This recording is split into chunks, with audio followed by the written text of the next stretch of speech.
All right, so we're gonna discuss SEC cybersecurity documentation today, and we're gonna talk about some of the things that we've seen change for 2021 in terms of what the SEC is requesting and also what they're not requesting, which I kind of find interesting given how COVID has changed the environment. So we'll discuss some of that today. Essentially, this is this is a matrix of a topic. They're all intertwined. Everything kind of goes together, and we can go on and on for days on the topic. Today, I'm going to focus on really 4 areas that I see my clients struggle with the most, and they tend to be the more technical areas.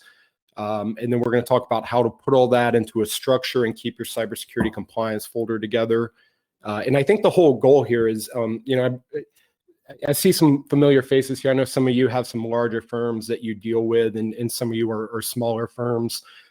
For the smaller firms, I think this will give the CCOs an idea of, what they should be doing in terms of building that documentation. And for the larger firms, this should give you an idea of what your IT team should be doing or what they should be putting together for you. And then we'll end at a Q&A at the end if you have any questions you want to ask. I keep everything completely anonymous in my responses, so feel free to ask anything that may be specific to your firm. I'll definitely keep that anonymous in general in my answers for you. So for those that don't know me, my name is Brian Hahn. I'm the founder at mTradecraft. I've been doing this for about 12 years now, I guess. We are a private intelligence and cybersecurity group. 90% of my clients are going to be SEC and FINRA registered firms, mostly RIAs, a few hedge funds and family offices sprinkled in there. And then we also provide offensive cyber operations for private military contractors out there. So I come from a background, I've been in the COO and CCO role for several different RIAs and hedge funds. Also have done some signals intelligence and open source intelligence work as a private contractor. And then also working at CS Analytics at Bridgewater Associates. So everything that we do in mTradecraft and working with our clients, which I think we just hit the 190 mark in terms of financial institutions, revolves around building strong cybersecurity infrastructure and securing networks, and then of course building the compliance documentation around that. And that's what we're going to talk today. I'm going to show you how we do things, but it's not to say that it's the absolute right way or the only way to do it. But I think, at least seeing how we put things together might give you a better idea of what you should be doing as firms. So we always joke, there's what the SEC does publicly, and then what they actually do when they go and do an examinations. And on the front end, it's we have the cybersecurity and resiliency observations report, which is good reading, but in terms of being realistic, it doesn't really capture it. So when we work with a firm, we actually kind of from the ground up started collecting all of the IT and cybersecurity related requests for documentation that the SEC was sending our clients and some of the other firms we were affiliated with. So that we can say, okay, when they show up and make these requests, how can we build that documentation and show them? So, always check out the published guide, but we have a guide on our website, and I'll send a link after the webinar that I highly encourage you to check out. But I just keep an ongoing database in this document of all the IT and cybersecurity related requests. So it's a great document to bookmark and just pull up, see what's new and see what the SEC is requesting from firms like yours out there. You'll find there's a big difference between what they publish and what they actually go in and request. So let's talk about just the overall cybersecurity compliance folder and the structure of it. Now, when I'm working with my clients, I tend to keep cybersecurity in a different folder. I know a lot of you may tie it into your firm's policies and procedures manual or employee agreements or however, and that's totally okay. There's nothing wrong with doing that, but for sake of and simplicity and what we're discussing, I generally keep cybersecurity separate from the other documents. So we're going to start with the policies and procedures manual, and I'm going to talk about some of the things that we cover when we produce that, and then show you how we produce that documentation. We're going to talk about the employee tech usage agreement. So this is a very important document that all of you should have. You sign, each employee should sign it at onboarding and then attest to it again annually each year, just regarding how they're going to be allowed to use firm technology. And then we're going to talk about domain maps, threat and risk maps, and network maps. And I'm going to dive in and show you how we produce that information. These are the documents. I should add the vulnerability scans and penetration testing reports as well. These combined are the documents that I really see firms struggle with. And these are the documents that the SEC isn't so clear about in their public statements, but in the back end, what they're requesting. So we'll cover how to manage that. And then we'll talk about some employee training solutions. So I always tell my clients 99% of all hacks start with an untrained employee, whether they did not set up infrastructure correctly or they weren't trained in how to not click on links or handle emails or suspicious URLs. In general, it always starts with the employee. So having a good training program in place is always very important. So here, I know the writing is terribly small here, but I wanted to cover kind of the template for what we go out when we build a cybersecurity policies and procedures template. Again, this is very generic, and each firm is going to be its own footprint, right? Like everyone's got their own combination of IT and how it's put together, number of offices, remote employees. Everyone's got their own unique footprint. But in general, this is the kind of the guidelines that we follow. We do one section of identification of risk and cybersecurity governance, another one on how we're going to protect firm networks, firm and client information, another one, risk associated with remote customer access and funds transfer requests. So this is pretty important for a lot of RIAs that may be acting in a cashiering situation as well. And then risk associated with IT vendors and other third parties. I'm not really going to cover much of that today. And we're going to talk about detection of unauthorized activity and access rights and controls. And the things highlighted in blue are the ones specifically I'm going to cover today, and how we go in and create that documentation. Again, it's just where I see firms struggle the most. I want to start with user access rights and management, because this is by far the one I see firms struggle with the most. And it generally comes down to every firm has, a unique infrastructure of IT and software and apps that they're using. And each system might have its own set of user rights that you can go in and administer within that software. And that's fine. But when you start looking at the nitty gritty of that, or looking to use a complicated solution to manage this, I found that it just becomes incredibly difficult and harder to maintain. So I go to Excel for this, and this is an example of how I structure it, for my clients. And this is actually our internal user access rights and management platform. But it just very simple. Pull up an Excel spreadsheet. On the left, you put your names of your employees. Across the top, you name out different admin roles that you're going to administer. And then down on the left, you have different systems that those particular roles would have access to. And the reason I like doing it in Excel is because if we ever add or delete a system, I can just come down here and simply delete a row. There's no going through some complicated system and checking and unchecking. I've always found that Excel works the best, and the SEC will certainly accept it. So just map it out like that. And this can be a template. So if you do have to take, or your IT team has to take further software and administer user access rights, it can use this as a template to know who in the firm should have access to what systems. So it's one of those things, keep it really simple. Excel is going to be your best friend. And it doesn't have to be a complicated thing. And this is one of those things that it's almost like it's intimidating to firms and they don't do it. And this is one that's almost always requested during an examination. So pull up Excel, pop it out real easy. Employee technology usage agreement. This is the one that employees should sign at onboarding and then again annually, generally during that annual cybersecurity training or annual compliance meeting that you're holding. The items that I cover: forbidding use of personal websites like Gmail, Facebook, and YouTube. So that's a twofold thing. One, it's a productivity thing. Two, it's a data issue thing. And I'm going to show you an example of that in a minute of how that can be a problem if you have employees accessing personal websites from the office. And then we're going to talk about things like having no work apps on personal cell phones. Now, this is an interesting one. I tell people I have to wear two hats on this. I've been in the CCO role before, and still being cybersecurity minded, I allowed my employees to bring cell phones, but we had strict monitoring on them. The cybersecurity and tradecraft side of me says absolutely no way. We shouldn't be having personal cell phones with any company data on them, just because you simply have to have pretty extensive rights on that phone in case the employee loses the phone or they trade cell phones or whatever. You need to be able to wipe it. But that's a topic for a whole different webinar.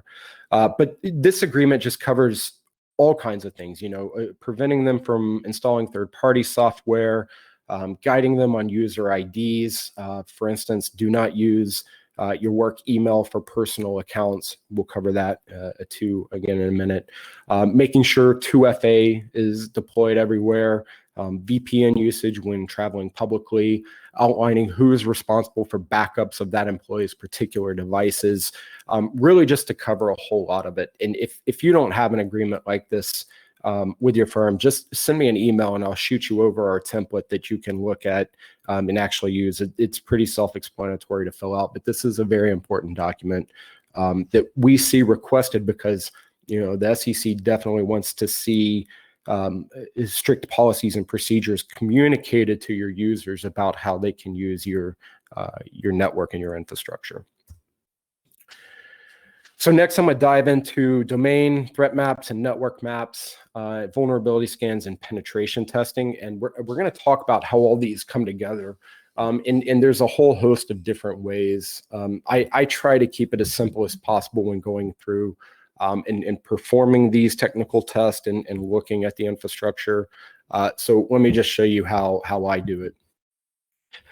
Before we dive in, let's get a good kind of understanding or basis of what we're doing when we do this type of work. So one is, we want to build a domain map. And this is a very simplified graphic, but just to give you an idea, we want to map how data is flowing throughout the organization. So in this particular instance, you can see there's an intranet. So this would be like your office that you work in. And within that office, you're going to have individual workstations. You may have a file server. You may have a print server. You may be running application servers. Or you may have these devices in the cloud, which we'll call the internet out here. Either way, it's pretty simple to go in and map these kind of things. And that's one of the questions I get a lot. Well, we have everything in the cloud. Well, it really doesn't mean much. It just means you've taken this sensitive data and moved it to a computer that you don't own outside of your network. And so that's why it's even more important to do this scanning if you have a cloud to make sure it's configured properly. Some of you have DMZ zones, which are going to be like email servers, web servers, SQL data servers. Again, you may have this sectioned off. You may have it in the cloud, either way. And now remote offices. And this is the one that's most interesting to me because we don't have a lot of guidance from the SEC on how to handle the remote office yet. And this is particularly important given how COVID affected the workplace and the situation and people working from home. And so now we have traders who are essentially managing some hundreds of millions of dollars, often from a home router or sending information through a home router.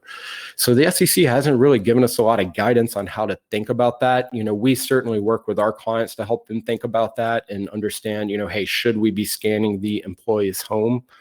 Our answer to that is typically no, because when we scan an employee's home, they have things like teenagers on gaming servers. They have Roomba robots, Alexas, Google Nest. They have all these devices that are going to really trip off a vulnerability scan. and make the report really dirty. And we haven't seen the SEC request this documentation yet. So our advice to firms so far has been to hold off on internal scanning of remote offices. The one exception to that might be if you have someone who is accessing a system that has custody. In other words, do you have custody of assets and you have a trader trading those assets from their home office? Then it probably makes sense to go in and do a scan. If you have financial planners that are working at home and connecting to sensitive data through a system in the cloud, probably doesn't make sense to go in and do an internal scan. So this is what we talk about when building a domain map. It's understanding the IT infrastructure so that we can then go in and do the vulnerability scans, which are represented by these tags, to scan these particular systems. So, when we find the application server, we'll know what kind of server it is and we'll know what kind of vulnerability scan to perform on it. So we always start with the domain mapping and building a graphical map, which I'll show you a real world example of here in a minute. And then from there, go out and do the vulnerability scanning. But this is, again, this is just the overview of what we're talking about when we're talking about building a domain map and then going through and testing the individual nodes on it, whether it be a workstation or an application, a file server or a website. Everything has to be tested. So I'm going to talk about two pieces of software that we use today. Again, there's so many others out there. We've done a lot of tests and we found that these work the best. Maltego is what we use to build domain and threat maps. Great thing about Maltego is it's going to be free for the majority of you. I think once you hit over like 20,000 nodes on it, and that'll make more sense in a minute, I think you have to go to a paid version. But for the large majority of you, it's going to be a free software, and it's pretty incredible in what it does. And then we're going to talk about vulnerability scanning software, and I'm going to show you Nessus. We use Nessus here internally. It is a fairly expensive product. There is not a free version of it that I'm aware of. But it's incredibly effective, incredibly versatile, and can handle everything within 99% of the firms out there. Another one that I'm aware of and don't use is one called Rapid7. I've heard great things about it as well. So if that's one you wanted to look at, that would be another alternative as well. And I have a couple skill maps here, but I want to actually jump to the live program. So let me first show you a threat map here. So this is what we call a threat map. And this actually has two purposes. One, this is our external domain infrastructure. So this is the real world map that we just showed as an example. To give you an idea, this is actually a pretty simple map. This is a map that belonged to one of our clients that we've gone through and anonymized. But this was this was, I think, a 15-person shop and roughly 300 million under management, one office. So this was a fairly simple map. These can get fairly large pretty quickly, but this is the Maltego. Each one of these dots is a node. As long as you have less than 20,000 of them, this is a free software. So let me show you what you're looking at here. When we build the threat map, we basically want to take a look at a firm through the eyes of a hacker. So if a hacker is coming out of your firm, what do they see? How do they view your firm, and how are they going to attack it? And then we build this map to show exactly how they would do that. So up at the top here, we'll have a domain. So ABC, financial.com, whatever, the domain name. The second set of rows down here is where we go and we map the different systems that are connected to that domain name. So websites, email servers, domains, domain name systems, all of these things that are connected to your domain, we go out and map. This particular node right here is the website. And if you drill in, we'll have some detail. I'll show you some more detail here in a minute. But ultimately from the website, we'll go in and we'll build out what different systems are running that website to support that website. So what's running the client portal? What connections is that website making outside? And again, this just builds the map so that we know what we need to go in and scan for vulnerabilities later. So once we start doing that, and then the other, diving in on this side a little bit here. So these would be like your email servers. Down below would be the IP addresses that belong to those email servers. Down below that would be the systems, the services that own those IP addresses. So like Google G Suite or Microsoft Office 365. This is the way that we map the vendors that are connected to your domain so that we know, hey, we have GoDaddy and Weebly hosting and all these things so that we know to monitor them for vulnerabilities.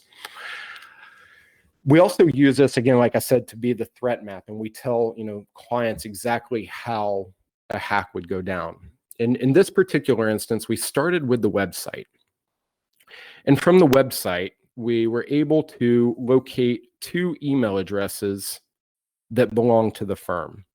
And using those email addresses, it was pretty easy to see, the structure of the email address. So john.smith@ABC Wealth. And we can use, open source like LinkedIn to figure out who else works at your firm. And we can easily map out the email addresses of everyone in your firm.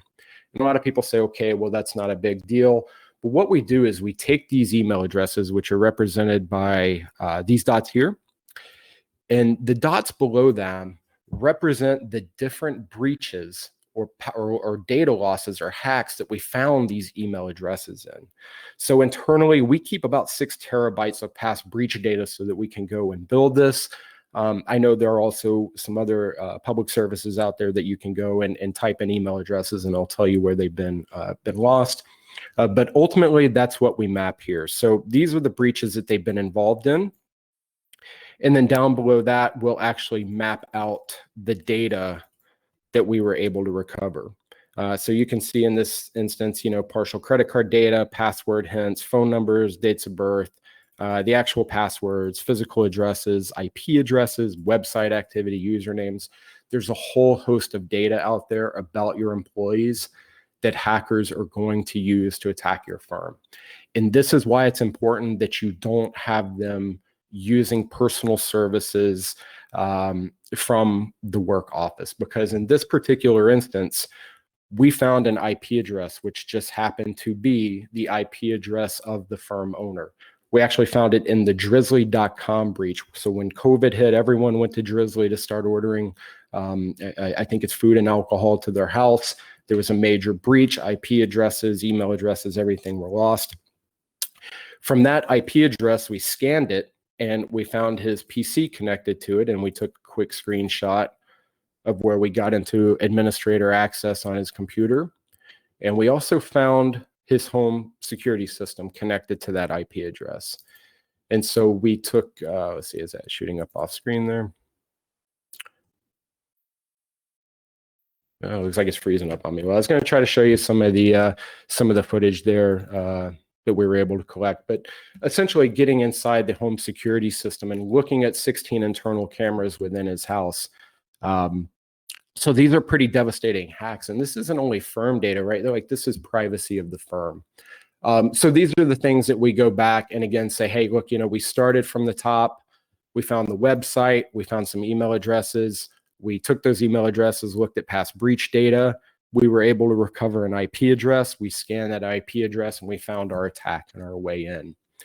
This is also important for password hygiene, because I want to know what passwords my employees have lost in a breach so that I can go through and make sure they're not reusing their passwords. As you can see here, just from this map, I already know where the email server is, and I already have usernames and passwords that have been lost.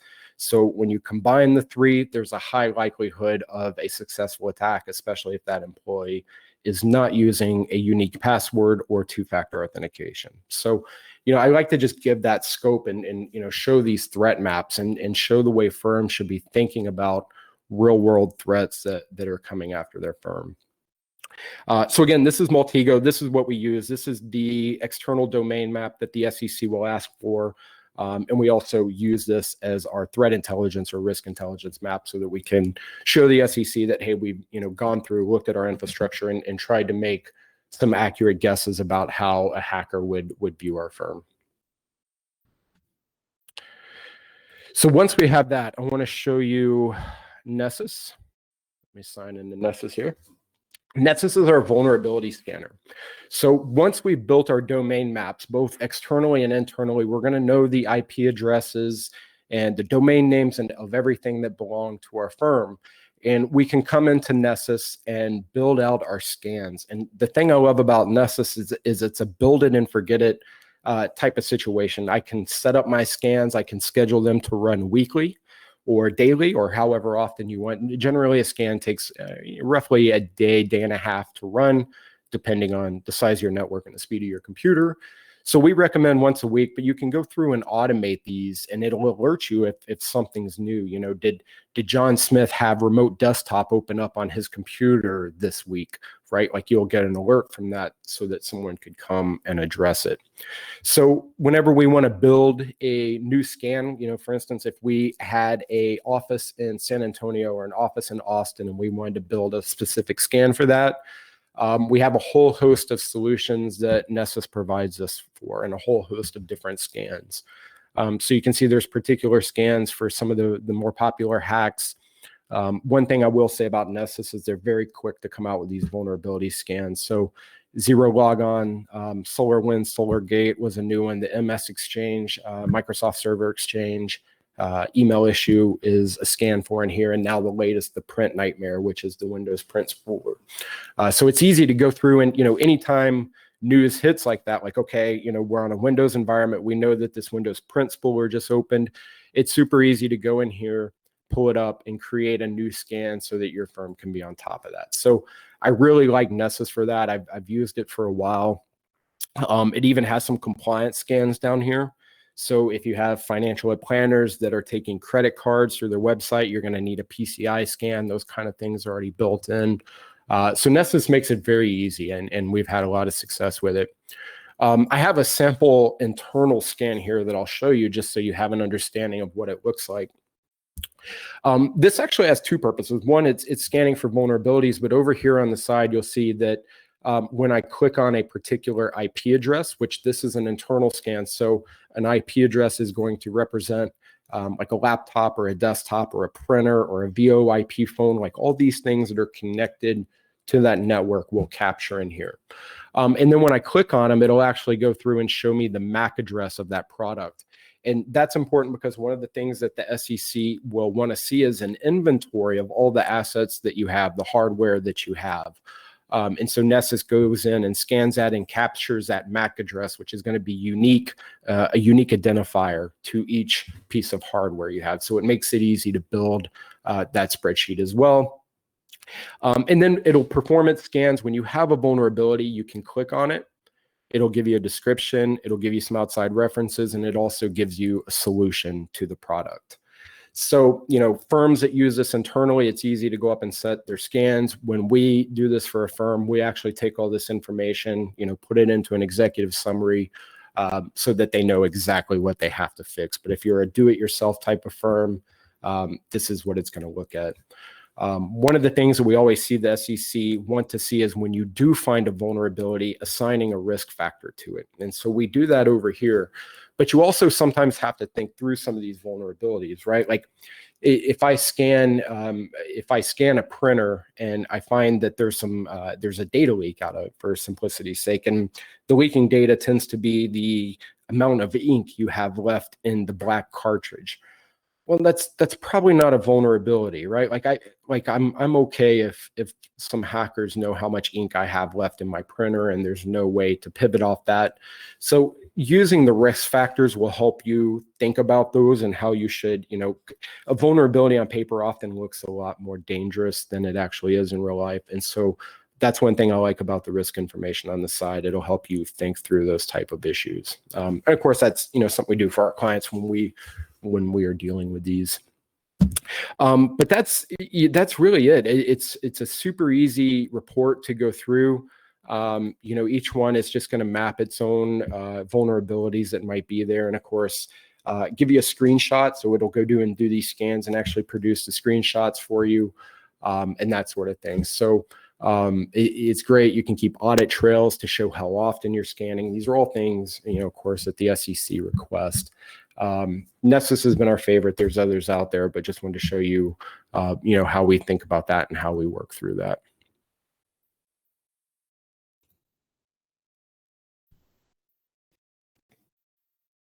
And the last thing I'll talk about is employee training. So this is actually really one of the most critical ones.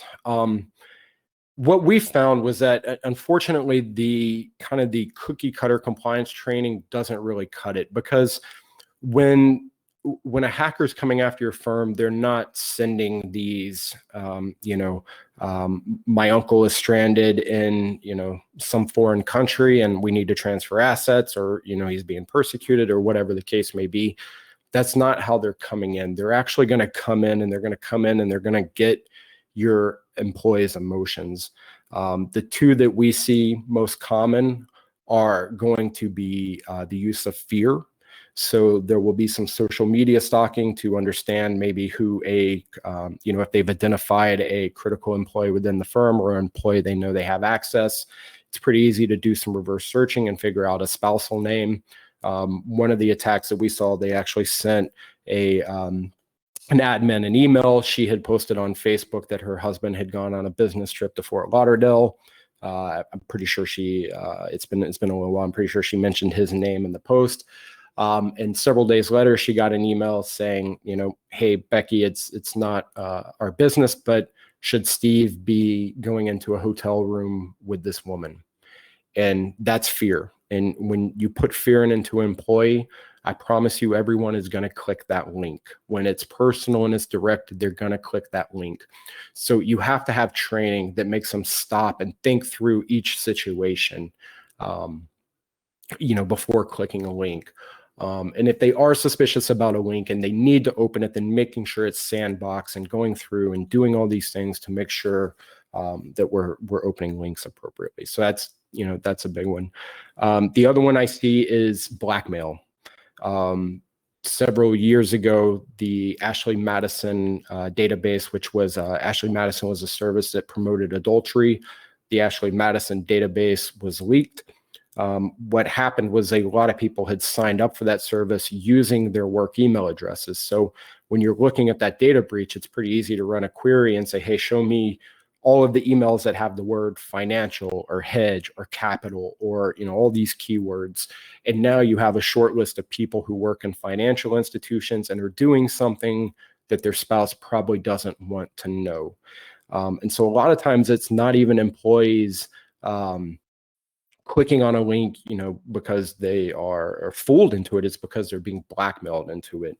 Hey, we're going to send an email to Sarah if you don't click on this link, type of thing. And that actually happens quite frequently. So making sure you have a good employee training program in place is very important. As we were doing this, we found that most firms were struggling. They either had the CCO getting up and doing this as part of the annual cybersecurity, or annual compliance review. They'd get up and say a few words and then have someone sign off on a spreadsheet, or worse, they would have me do a webinar presentation at the end of an engagement. And that's definitely something that's not fun to sit through. So we released a new product. It's called Fieldcraft. It's, I guarantee you, the simplest cybersecurity awareness training platform out there. And probably the cheapest as well. It takes about less than 10 minutes to deploy. So if this is something you're missing for your firm, we have a demo available, no credit card or sales pitch needed. Just fill out the form. We'll set you up with a demo. And if it works for your firm, we can get you set up with it. Again, 10 to 15 minutes to set up. It's a super easy process. And we cover a lot of topics. So we have over 150 different training topics that you can either custom select depending on, do you have employees using RFID badges? Do you have employees using VPNs, or working from home, or whatever the situation may be? You can assign specific training to them. So if that's something you're missing in your firm, definitely give our Fieldcraft product a look. It's super easy to manage on there. And so that's it, guys. That's all I have for you today. If you have any questions or anything, please feel free to chop them in there. And I'll address them, and we can chat about them. So I see we have a few in here real quick, and let me take a look at them. Okay, so one of the questions I have is about a VPN on a personal laptop. Does that increase the risk for my firm? Should we be given work laptops to eliminate this risk? That's a hard one to answer. Sometimes I have to go through and when we're talking with firms about this, we have to sit down at the granular level and say, hey, what are you actually doing on this laptop? Are you accessing data in the cloud through two-factor authentication, or do you have data stored locally and you are connecting to local Wi-Fi, open Wi-Fi at a Starbucks, right? Like, so you really have to understand how that particular employee is using that laptop. If I know, I have an employee that, when I was at Bridgewater, we had employees that sometimes were never in the office and they're always, on the road. These guys need a much more secure setup. I definitely probably wouldn't want them using personal laptops, and especially with a VPN. So VPNs are great. If you don't own it, remember it's still a trust issue. You're still having to trust the company that you're using. And so again, it all just depends. It's not necessarily more risk or less risk. It just depends on what you're trying to accomplish with the VPN. If you want to reach out, I'm definitely happy to chat about that more specifically, to your situation. So one of the questions I have is, it says, what about using Panda to continuously monitor part of our antivirus? Or vulnerability tests going above and beyond? So antivirus and these type of scans, these are reactive, right? Like, so you're already treating a sick incident. They're not stopping the attack from happening. Maybe they're preventing it. I actually don't recommend the use of endpoint protection or any kind of antivirus outside of, for you Windows guys. The ones using the, I forget what they call it. I'm not a Windows guy. The Windows Security Center or Windows Firewall, using that is by far your best option. It's free, and Microsoft is the only one that has access to the source code. If you don't have access to the source code, you cannot protect the system. It doesn't matter what they sell, what they prove. Endpoint protection is just not what it used to be. I encourage some of you guys to come watch our hacking demonstrations where we'll actually walk through and actively hack a firm and show how we get in. But one of the things that we do, and it's the tradecraft of any hacker that has any kind of skill, is that we encrypt our traffic and we send it through port 80 or port 443, and we make it look like website traffic. So if you have an employee that's connected to Google and they're searching for local restaurant recommendations, that endpoint protection and those intrusion detection systems cannot tell the difference between that encrypted Google search and my malicious traffic that is encrypted. So when you have someone that comes after you, this antivirus type stuff, it's really not going to be effective. That type of stuff is for mass, stopping or mass worms that may be spread. They're not going to stop anyone from getting in. So yeah, you definitely want to have them. I don't recommend spending any kind of money on endpoint protection.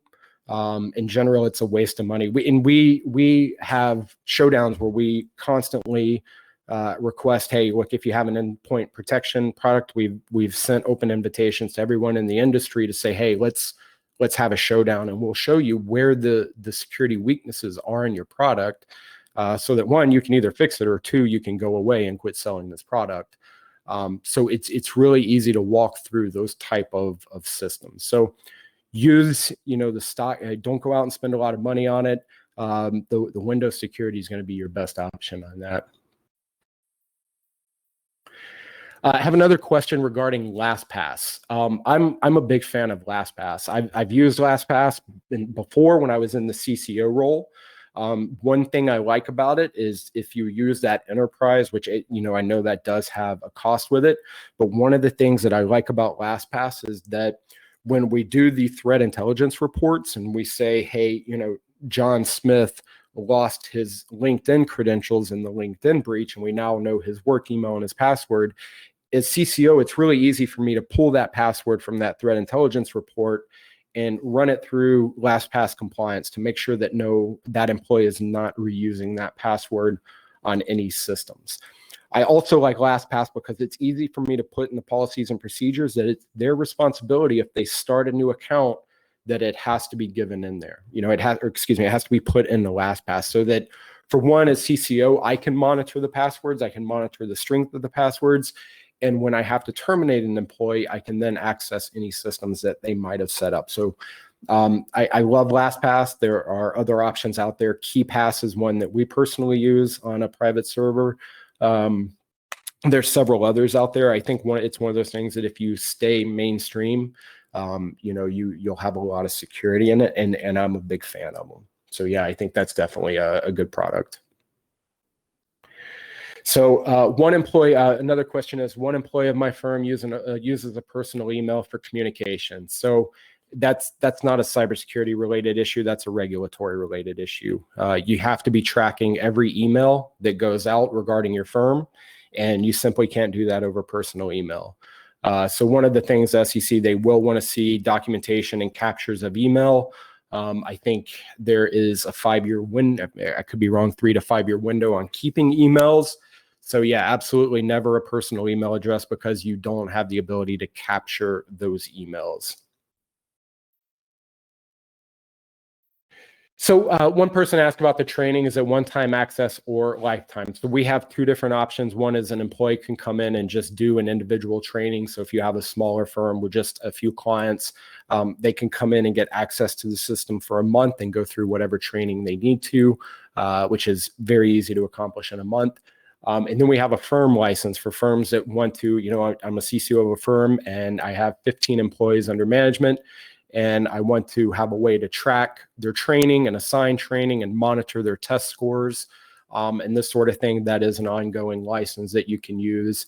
The great thing about that is it does give that CCO oversight into the training throughout the firm and push button PDF documentation when needed. But we also push out a new video at least once a month. So if there's a new vulnerability that came out, we're gonna create a video. All the videos are under 2 minutes and come with a 1 to 2 question follow-up test to make sure that they actually watched it.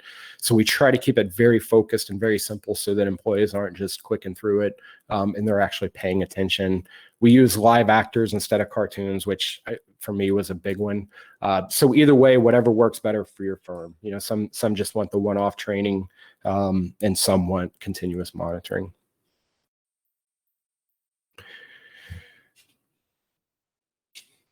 So one of the questions I have is about trading on a laptop through TD's site, and of course that's how most of us are going to do trading, is going to be through a cloud platform or a web app. I know some of you may be running Trade Buster or Trade Builder or some of this, what are the other ones, Trade Ninja out there, that connect through an API. Either way, these are all kind of the same issues, right? Because ultimately, I'm going to place good money. I've never tested it, but I'm going to place very good money that the connection between TD Ameritrade and Schwab and Fidelity and all these other guys, the connection between their web app or their API and your computer is going to be secure, right? Like, they hold the assets. It's in their best interest to make sure that's a secure connection. So using a laptop to make that connection, I don't have a problem with, right? Like that's business normal. That's going to be a secure connection. But what you have to make sure of is that there's no vulnerabilities within that laptop. For instance, making sure that it's patched and updated and not susceptible to a vulnerability, or making sure that you don't accidentally have remote desktop open. And these are all things that we'll catch in that vulnerability scan. Because if you have remote desktop open, and if it's open accidentally and you don't know it, there's a good chance that it's not properly configured and it's just got the default configuration. And if that's the issue, I can step right through that, which means I now control your computer, which means that secure connection you have from TD to your laptop now belongs to me, although it looks like it belongs to you. So I think you see the problem here. So it's even having, and this is why I say it doesn't matter if you have systems in the cloud. If I can compromise a laptop, well, now I also have systems in the cloud. For me, it's just a network connection. It doesn't matter where that data is sitting.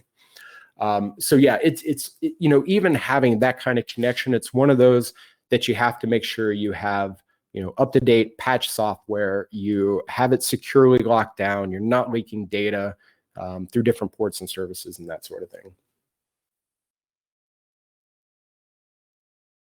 So I had a couple people mention the templates. I'll put some links in the email that I go out, and I'm definitely happy to send those around. So I'll put a link to our policies and procedures manual, like the full write-up that we use as a template. And then we'll use that template to go out and build a custom fit document. So I'll send you that if you'd like to take a look at it. And then also our employee technology usage agreement as well. I think that's like a 5-pager, pretty self-explanatory and walks through things, but you can easily go through that document and craft it custom for your firm so that it fits. All right, so this is we have there's always going to be one guy that likes to poke the hornet's nest in here, and he says it's a joke request and as time permits, but it's the old, is Apple better than Windows? And everyone's going to have their own answer on that. My opinion is every system can be secure, but you have to go through and take the time to actually secure it. When you think about Windows, and two, there is. Okay, let's take the FBI, let's take the CIA, let's take the NSA. These are all organizations that are extremely motivated to protect their systems. They essentially have an unlimited budget to do that and access to probably some of the most intelligent cybersecurity individuals in the world, and yet they get hacked like every week.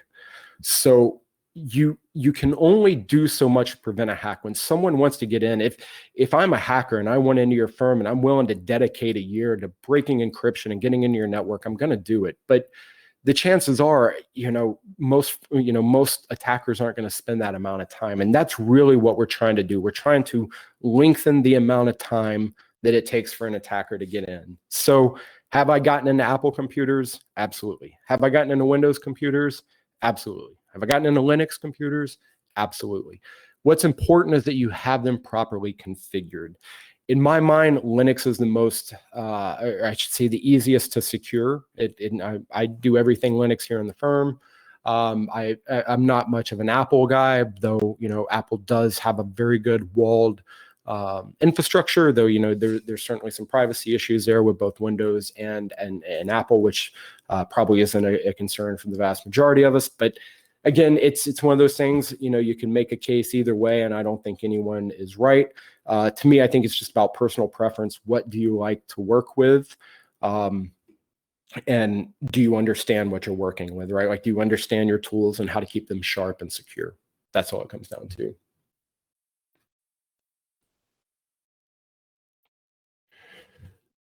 All right. So, okay. So another question I have, this will be the last one I have, is what should a small firm do with 5 employees to be in compliance with SEC? This is a tough one, right? Like, the SEC does not make a distinction between Goldman Sachs and a 5-person shop, where everyone's working from home. The way we approach that type of thing is we just walk through it with the SEC and make sure that we're, in our documentation, so that when the SEC comes, we can say, hey, we've walked through our situation. We're trying to understand what our risks are. And one of the things I should mention earlier too is the SEC uses the term vulnerability scan and penetration test interchangeably. In my industry, those are 2 very different things. One takes about 10 hours, the other one takes about 100 hours, and they're very different in their scopes. So one of the things is understanding as a shop, what are your risks? Are you a 5-person shop with no custody? Everyone's working through the cloud. Everything's 2-factor authentication, that sort of thing. So I'm getting off track, but I basically start with building those kind of domain maps and those threat maps and just say, hey, what are we working with? As 5 people, what does our domain look like? And then we go through and we do those simple vulnerability scans and see what else needs to be fixed. The average 5-person shop, it's going to be a pretty quick open and close type of case. Build I'd say build policies and procedures, but it's actually easier if you leave that to the end. I would start with the domain maps. So build a map of your network internally and externally and understand what that infrastructure looks like. Then take that infrastructure and put it into some kind of vulnerability scanning software. I think there's even some free software out there. I'm not real familiar with that, but you could certainly search that. Plug it in and see what kind of vulnerabilities come back, and then just go through and fix those. And that's going to give you a good understanding of what the scope of what a hacker sees when they're looking at your firm. And you might find you're not even a target. But once you have that information built, then it's really easy to go out and build your policies and procedures manual, right? Like your policies and procedures manual probably shouldn't include words like, we perform vulnerability scans every week. Like maybe it should include language like, we looked at our risk, we don't have custody, everybody uses a VPN, and we do vulnerability scans once every 2 years. Right? The SEC just wants to see that you're stepping through and doing the work and understanding your risk and building a compliance solution that fits your particular firm and your particular risk. And what fits the 5-person shop is obviously very different than what fits Goldman Sachs, right? Like Goldman Sachs should probably be going through 3 to 4 different penetration tests a week on different systems, which simply isn't, that would be complete overkill for a 5-person shop. So really that's it. It's walking through and stepping through it, understanding your domain, looking what vulnerabilities are there, and then making the compliance documentation to show the SEC, hey, we thought about this and we actually went through and grabbed these risks. All right, guys, and that's all. One of the things I'll show here. So one person asked, give me an example of a vulnerability test. So let me see if I have a quick example I can show you real quick. So this here is what it looks like on the server. But when let me see if I can find, if I have a sample here.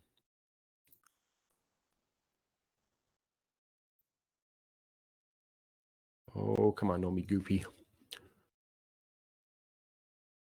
Well, I was hoping I would have a sample there, but it doesn't. Okay, here we go. Here we go. So this is what the final report we look like when we put it out. So essentially, it's just we walk through couple summary of results. We'll walk through what we tested, what we stepped through. Let me zoom out a little bit here. We'll talk about the external audits that we did, whatever compromising information we might have found. And then anytime, so we break it up by office, like if it's internally, we'll show, hey, this is the name of the vulnerability. Essentially, this is a synopsis of the problem and a description of a problem, and we'll name out the different vulnerabilities that we found available. We'll give some outside references if they want to read a little bit more about it. And then, of course, a solution. Most of our solutions, probably like 90% of them, are going to be upgrade your server, patch your computer. Very simple, go into Windows settings and click this button. Most of them are pretty simple. And, we map that out and say, hey, look, this is what you have to do to fix it. And then, of course, we put those risk factors in the report, like the SEC likes to request. And then we'll do a quick screenshot of where we found the issue. So here you can see we scanned a server, we found an outdated drop bear server, and flag that. So that's what our vulnerability report looks like. This one is 48 pages where we basically just walk through each one. And then, of course, there'll be a whole host of other domains and databases and that sort of thing when we do these tests that we'll pass on to the clients. Anyway, guys, thank you so much. I really appreciate you all coming. I hope you found that helpful. Again, I just want to show you how we do it. It's not to say, if your IT team is doing something different or if you're doing something a little bit different, that's okay. I think the idea here is just understand what you should be gathering, what information you should be gathering, and what you should be able to produce during an audit. And I'll send around that document too that has the request for all the different documents that we've seen the SEC request make. And also I should say I use SEC here. I think most everyone here is going to be SEC registered, but for the most part, this all applies same to the state boards and same to any FINRA registered firms as well. So, I use SEC just for simplicity's sake, but it does apply around pretty equally. So. Anyway, guys, thank you so much. I really appreciate you coming out today. I'll follow up here shortly. You'll also get a recording of this webinar if you want to pass it around through your firm. If you have any questions specific to your firm, please reach out. I'm happy to jump on a call and talk about that and discuss those type of issues. Or if you'd like a demo of the Fieldcraft training awareness solution, just let me know and I'm happy to set you up for that. See what you think. Thanks a lot, guys. I hope you all have a great day.